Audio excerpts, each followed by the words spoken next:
Hello, Namaste. Welcome to Dev's Hammer Show. This is the weekly flagship English talk show of Indigenous Television and ITV Nepal. In this weekly English talk show, I invite guests from different countries or different continents in order to discuss on the contemporary issues of indigenous peoples from around the world. And I try to bring the lesson learnings from different countries and try to connect with the indigenous peoples of Nepal so that each indigenous peoples learn from each other and embark towards addressing their issues.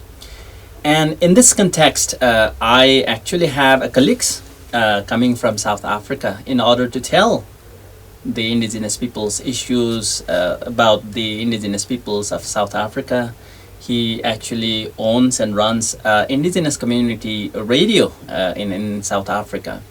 So he will also elaborate about how the radio actually plays role in addressing the rights and issues of indigenous peoples, and he will bring the experiences of indigenous peoples from South Africa.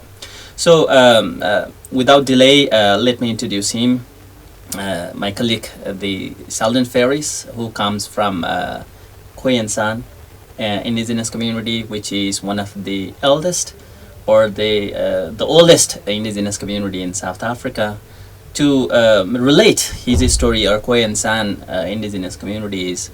Perhaps you have heard about the Nelson Mandela as well around the world, and half of Nelson Mandela, perhaps his mother, also comes from the Khoisan indigenous community. He was half indigenous from same indigenous community. So today he will be sharing the experiences or the issues or the problems that the Khoisan and as well as other indigenous peoples of South Africa facing. So let me welcome first Shaldon Ferrish. Welcome to the show. Thank you. It's good to be here. Thank you for having me. So Shaldon, as I said briefly about Khoisan indigenous peoples and about you, thus I picked up your name. Could you briefly introduce about yourself, please? Thank you very much. My name is Shaldon Ferrish. I'm from South Africa.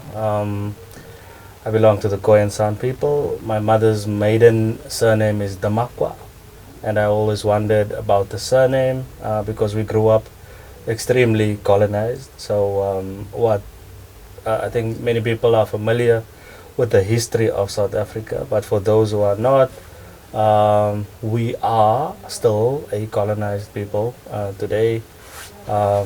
In the 1400s, the Portuguese had a first attempt of sailing around South Africa, and there was a skirmish between them coming from Portugal and us as the indigenous peoples of the country, and we defeated them. So it took many more years and many more attempts until 1652. The Dutch traveled around Cape Town, which is on the southern tip of Africa, on their way to India in search of spices. And they stopped at the southern point of Africa, where they started a refreshment station. And this is where they ran into the Khoi people from Cape Town. And the rest is history. Within 6 years, they'd taken over, started building a castle as the headquarters of colonial people, and started taking our land, started taking our crops, started learning our skills of how to work with vegetation, work with irrigation, understanding the water, the rivers, the valleys, and it was not long before we became indentured servants for them. They then started bringing in more slave people from other parts of the world, Asia especially. So there's some people from the Philippines, from Java, from Batavia that were brought to the Cape, some people from India that were brought to KwaZulu-Natal, and South Africa became a melting pot, like a big mixing pot of all cultures, European, Asian, East African, West African, further north in Africa, people just came to South Africa, and this is still the situation there. So the two groups that have been around for the longest, some people argue that it's the first people of the world, of the entire world. It's between us and East Africa, who the oldest people are. So the San people, which is in my DNA, have been around for 180,000 years. The Khoi people, not so long, but still thousands of years. It's hard to say exactly how long, but it is from our group that the migration out of Africa and into the world. That is why when I come to Nepal, I see so many people who look like me. When I go anywhere, you will see people who look like us, who have eyes like this and skin color like this. So we are ancient people on the San side, which is my father's side. On the Khoi side, which is my mother's side, there are many clans with many languages, and there's some revival going on around getting some of the languages that were written to be spoken again. So one language that we have been working with is called Ngu. There's one speaker left, and a typical greeting would be Koinkia. So that's how you say hello. Another language is called Nama or Kwekwekovab. A typical greeting would be Tawedes. So I would like to say Tawedes to the people of who are watching this television channel. Shaldon, thank you so much for, I had just asked you a brief introduction, but giving us a very detailed information about the indigenous peoples of South Africa. But that is very brief, I assure you. Okay. So it is not only Khoi and San indigenous peoples in South Africa. From South Africa, the indigenous peoples from around the world has a lot of things to learn. And it is one of the diverse country as well in terms of ethnicity as well. And if I'm not mistaken, South Africa has recognized 11 or more than 11 official languages as well. So it is not only Khoi and San indigenous peoples. There are also other peoples. Have they been recognized legally by the government, or what is their positions? Do they have a separate definitions about indigenous peoples in South Africa?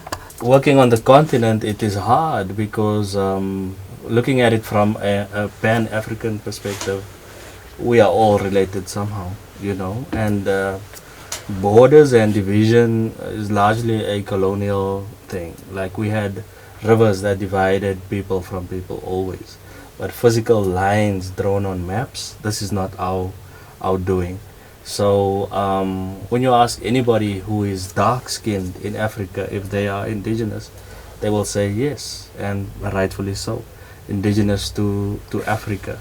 But history shows that there was a southward migration towards southern Africa from the tribes of that the languages of the official languages. But it is so many thousands of years ago that it's not for me to say who is indigenous and who is not. But there has been negotiations with government, I think, with the Nelson Mandela regime specifically. So they elected a National Khoi and San Council, and in the council they had talks with government, and they came up with groups who they considered to be indigenous. So the National Khoi and San Council is still very much active today, and this is the body that government talks to with matters that are official. So yes, I think they have decided, but it is not for me to say who is indigenous and who is not, but there is some official definition that is spoken about in the United Nations and on a national level as well. So when we talk about the South Africa, we have heard a lot about the apartheid movement initiated by Nelson Mandela himself, and he was the first, I guess, president of South Africa as well. And yes. And right after that, and slowly a movement of indigenous people's issues also came with, and that is the lesson actually we learned from. And you already talked about the colonizations, and indigenous people's issues actually revolves around the colonization as well. Yes. Could you tell me that apartheid movement initiative as such, and that actually created, if any benefits or any negative results against the indigenous peoples of South Africa, if there are any? There are many. I think the advent of apartheid, what it did for people like me was to put us all in boxes. So they did not know how to separate people who looked like me. Because you can imagine after 300 years you had indigenous Khoisan people and you had people of slave ancestry coming in, and they were marrying with each other all of the time. And even some white European people were having relations with people who worked in the kitchens and who worked in the gardens and serving them basically. So there was lots of intermarriage, but somebody from Asia would still consider himself to be Asian. Somebody from indigenous Khoisan background would still consider himself to be indigenous Khoisan and still speak the language. But there was a mix. So they just created one category. It had several subcategories, but they called it colored, which is a term that might have been borrowed from the discriminatory term that might have been borrowed from the US, because they also refer to black people as colored people in the US. They don't use that anymore, but they still use it very much in South Africa. So it's on all official documentation. So it's now diverse people who are all in one box. So we don't know who is who. We don't know who has San DNA, because even though he speaks the language, he was reclassified. We don't know who has DNA from Philippines, because the Filipino people, for example, and there were many, Malaysia and Java, and a language was created that has a base of Dutch, because the Dutch people that settled there, and then some other influences, maybe 60% or more Dutch, and then some other influences in there. But it was my forefathers who created this language, because they needed to speak to what was called their masters. I know it's a colonial term, but I don't know how else to describe it. So the masters spoke pure Dutch, but we could not speak pure Dutch. It's not our language, although there were some who learned it. But we created our own language called Afrikaans, which means African. That is what it means. And the first name that we gave to ourselves as a group that was forced to be one is Afrikaners, which means Africans, because now I'm looking at you, you are my brother. We are working in the field together. Your background is very different. Even your religion is very different, because you come from maybe Islam background or some other Asian background. But we are working in the field together. But now we speak the same language. We might share the same grandmother or mother because of the mixing that has gone on. And let us call each other Afrikaner, which means Africa. So that was forging a new identity based on the situation. So not everybody can lay claim to indigenous Khoisan roots, and others don't wish to lay claim to indigenous Khoisan roots, but I certainly can, because of my blood, my heritage, the place of my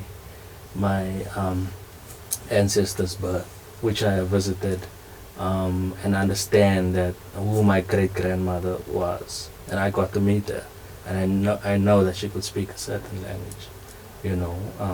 These are the stories from my father and his father, and my uncles, and so on.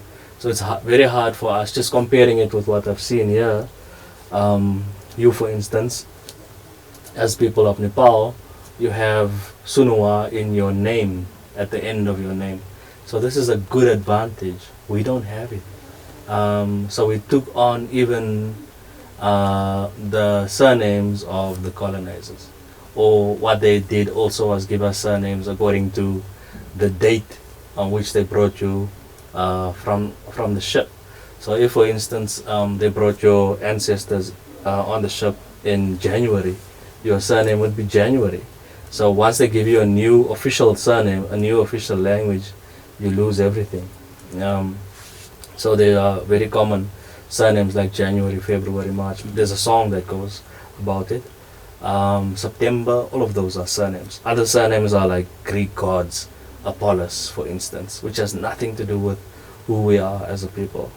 Other surnames would be the surname of the master. So if the master's name was Peter, or like Peter, they would call you Peter's son, which means belonging to Peter. Or if his name was Jan, they would call you Jan's son, which means belonging to Jan. So I think the Khoi and San people, and also the people who were brought in from elsewhere, as far as colonization is concerned, I think I was so lucky that my mother's maiden surname was not changed. So it's Tamakwa. Kwa means people, and Tama means I don't even know what it means. But it's they had different kinds of people and all had names. So there's Namakwa, for instance. There's Otanikwa, which talks about the mountain range. So Otan means people from that mountain range, the Kwa part. So there are hints. It is now us that have to search to find who we were 500 years ago. In 1600s, what is that? 400 years ago. So the story of colonialism for us was one that hit us very, very, very hard. And as you might know, South Africa is rich with minerals, gold. Most of the world's gold comes from there. Diamonds. There's a big debate about the Queen that just passed away and the diamonds that she had in her possession. So we were extremely rich in all sorts of minerals, and that's gone. We never benefited because our people have always been marginalized and poor, and they did succeed in just killing our identity. But I'm glad to say that we are reviving it. So this is really where we are. It depends on which province you lived. I grew up in the city, so there's not much culture in Johannesburg. But in places like the Northern Cape, where it was not as hard hit by colonization, culture is still pretty much preserved. So there are places that we can go and find out more. So I think since the advent of democracy in 1994, we started going and finding out, oh, this is who we used to be. But colonialism has hit us out, but we're still here.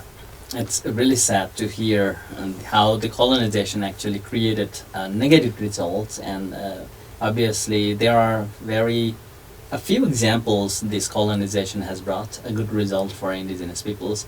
Wherever I traveled and listened about the stories of colonizations and that created negative results against the indigenous peoples, and in Japan, when I relating with this, I have the question relating with. When I traveled in Japan, there was Ainu indigenous peoples, and Japanese government, who are, obviously, in order to destroy the identity of Ainu indigenous peoples, they started giving just like surname or even a name from the mainstream Japanese, and also forcefully the Japanese government, married, let's say not, inter-indigenous marriages, but also. And they destroyed the name of each and every the area's name, which happened to be indigenous name. And obviously the South Africa has no different. But in Nepal, we have never experienced about the outside colonizations, even what we call about the internal colonizations. Previously, you brought an example or a story about the gold mines in South Africa, which is very popular. Around the world, as we see, gold mining is taking place, diamond and other minerals, as you said. And there is a huge debate when this sort of minings actually takes place in the areas of indigenous peoples, whether they have taken any consent or they have shared any benefits to the indigenous peoples or not. In relation to this, I also want to know that we have heard a lot about the the benefit sharing as well in rooibos tree tea, right, which is the branding tea. Yes. So I want to hear the gold mine, when the gold mining takes place, that actually has foreign direct investment, I guess. The Americans are coming, maybe, outsiders are coming to do a mining. And even this, the rooibos tea, the companies are the multilateral companies or corporations. Yes. And there is good example of benefit sharing in rooibos tea, whereas gold mining. I want to listen how these international, let's say, corporations take consent from the indigenous community. How do they share and benefits with the community if they have shared? And you can share an example of this rooibos tea, if there is any, with the gold mines and other mineral mining as well. So there's an interesting story about that diamond when it was discovered. So I've just been to the place where diamonds are from in South Africa. It's called Kimberley.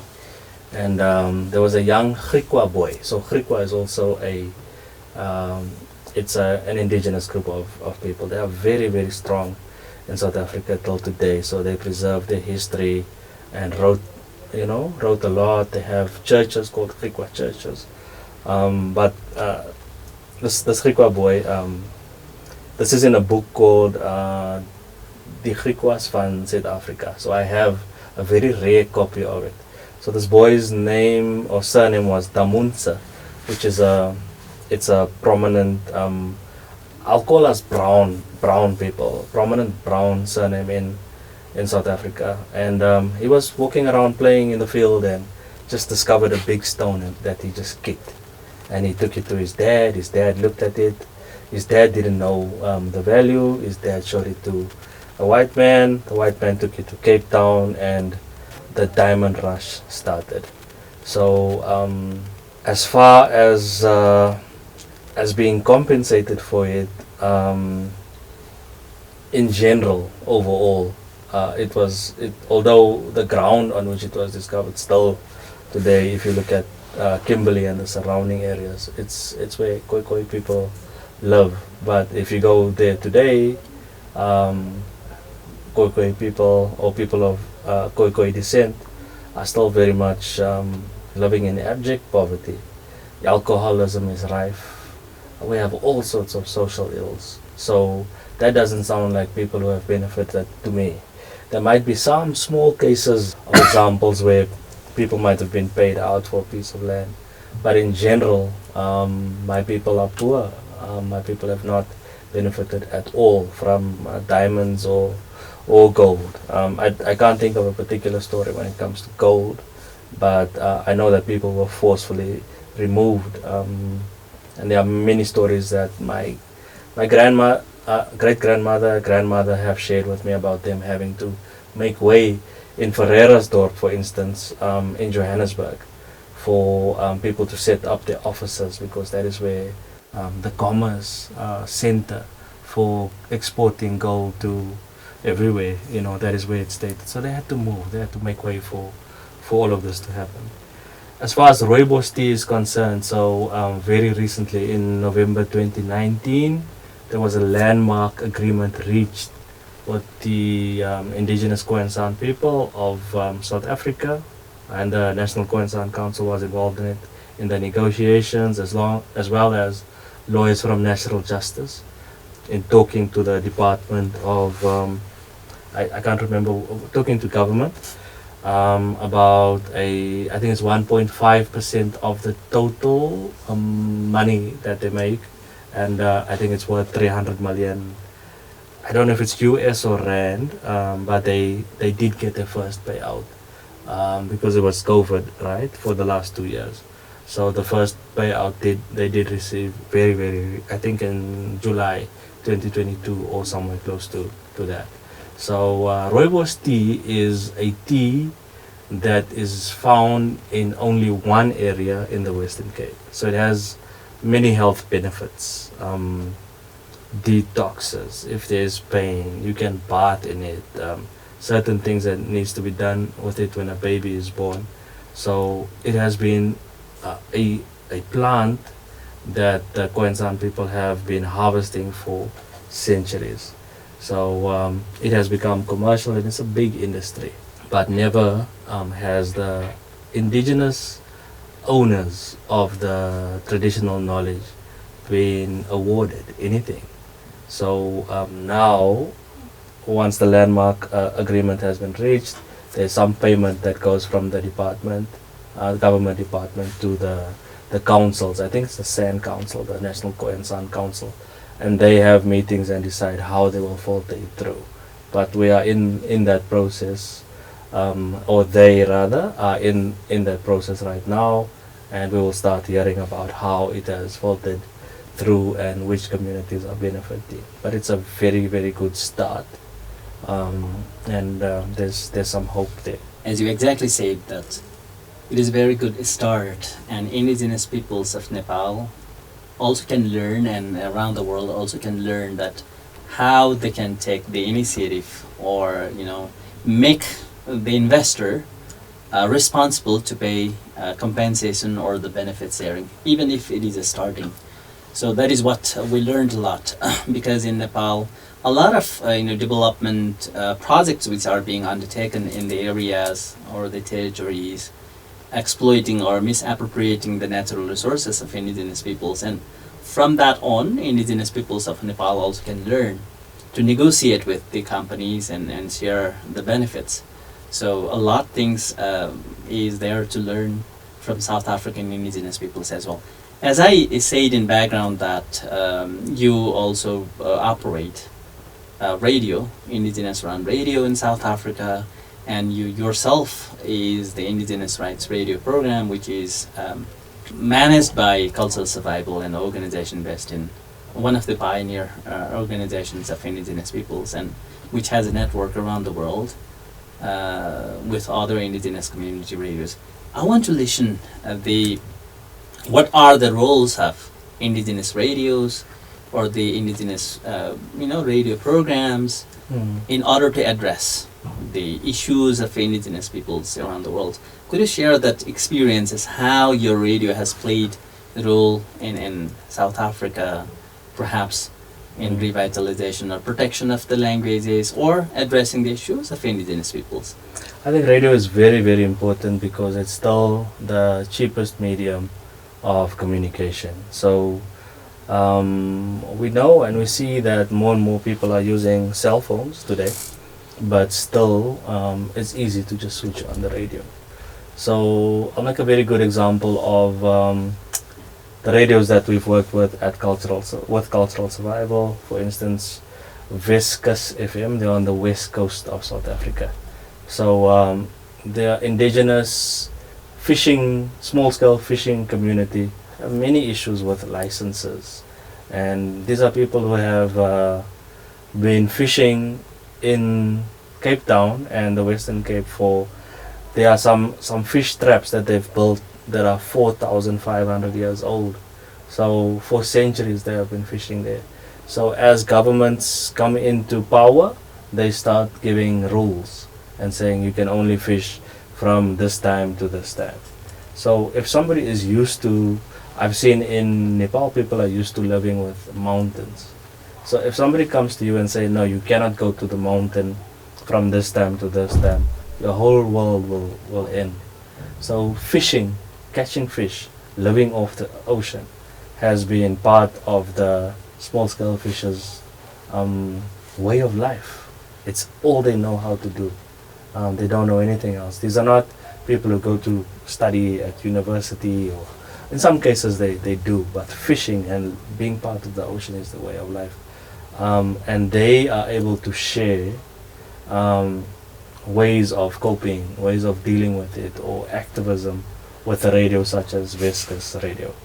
I'll go further north to Riverside FM, where there's one indigenous radio, one indigenous lady who speaks a language called Move or Muki. And we worked with the radio to do 20 interviews, and we've done an audio dictionary whereby she has given 1,400 words in Afrikaans and in Muki. So it's a library of, if she passes on, she's 87 years old now. If she passes on, it's only a granddaughter who has been learning. But now there's a library and it's documented, So we've been working with radios, Bush FM in Cape Town, Eden FM in the Southern Cape, George. Then it's Eldos FM in Johannesburg. So Johannesburg is a city, and there's been very little revitalization of language or conversation about culture because it's in the city. So in the city, and I can probably say the same for Cape Town, everything is very westernized and modernized. But the people who live there have indigenous roots. They have not spoken an indigenous language at all for their whole lives because of what has happened with colonization and apartheid. But because we are in this period of revitalization, teaching what your culture used to be, it's really picking up the pieces and starting new. So Elders FM hosts every Monday a conversation about roots, so once a week this is happening. So there's constant activism and conscientizing people of who they are and where they come from in a very subtle way. Because if you are 40 years old, for instance, and nobody has told you that you are indigenous, it's a self-denial that is happening. But how do you talk to that person now who has heard that they are something else for their whole life, but they can't see what has been taken from them? And it's the reason for the poverty, it's the reason for the illiteracy, it's the reason for the hopelessness, it's the reason for the alcoholism, it's the reason for the violence, it's the reason for the drug abuse, it's the reason for all the social ills. So you have to slowly start teaching, look, this is who you are. So we do it very, very subtly by doing a roots segment, just explaining, oh, there used to be slave heritage, or there used to be indigenous heritage. And we try to build, because if I'm discovering that I'm indigenous, but you discovering that, oh, you have slave heritage from Indonesia, I can't say you are not my brother, because for 400 years you have been my brother. You understand? So it's a very delicate and very different and unique situation, and it has to be handled with extreme care, and this is where we are. But the help that a radio station provides is that it has the ability to teach, and I think there are 7 radios in South Africa. There's one in Namibia now, the Rehoboth Busters, they have a radio station in Namibia, and we're reaching out to them. Then there's also another radio that we've helped to found as cultural survival in Namibia as well, called Kwedam Radio, and they are on the eastern border, and it's San people who are there. And then one must commend the state also for founding XKFM, which is Klun and Kwe FM. So Klun and Kwe are 2 different people. They're also originally from Namibia, but the state has founded this radio, and there are 6,000 people who live in the area that the radio serves. So the state is doing some work around keeping that station and those languages alive, and then the other radios can learn indigenous languages from so it's unique. I know in most places where indigenous peoples are, there's always a fight between government and indigenous peoples. But in this case, although there are many things that I can say wrong about the government, it's almost hard to believe that they have done that. They have founded a state-run, and it does have its problems, but it's there, and we can hear the languages of Kun and Kwe people. Shaldon, I had a lot of questions as well, and I went to listen a lot about the indigenous peoples of South Africa, about the language and many things, about the radio, also indigenous peoples issues. But because of time constraint, yes, I would like to shorten our program. So at last, I better not ask you the questions, but if you have anything to add on, yes, on the conversations that we had, or any sort of a message that you want to just leave to the indigenous peoples of Nepal or around the world at last, in short, please. Thank you. So what I have seen in my visit in Nepal is that indigenous peoples here are really on the forefront. So I'm very, there's so much that I could learn about the unity that indigenous peoples have, and you are at the forefront of building the societies that is established by Nepalese indigenous people to look after their own. I've just seen the welfare society, how we help each other to build property or start businesses. You know, the loan structures that are available, the friendliness of the different organizations when they receive people. I think Nepalese indigenous people everywhere that we have visited. So we've just come from visiting 5 or 6 indigenous radio stations, and it's just amazing the work that the people in Nepal are doing. So I would just say, keep on doing it. You are on the right track, and there's so much that indigenous people from elsewhere in the world can learn from the people of Nepal. So thank you for doing your best. Thank you for preserving your identity, and you're on the right path. And I think the people of Nepal are a shining example for indigenous people, for certainly for me as an indigenous person, and hopefully for other indigenous peoples around the world.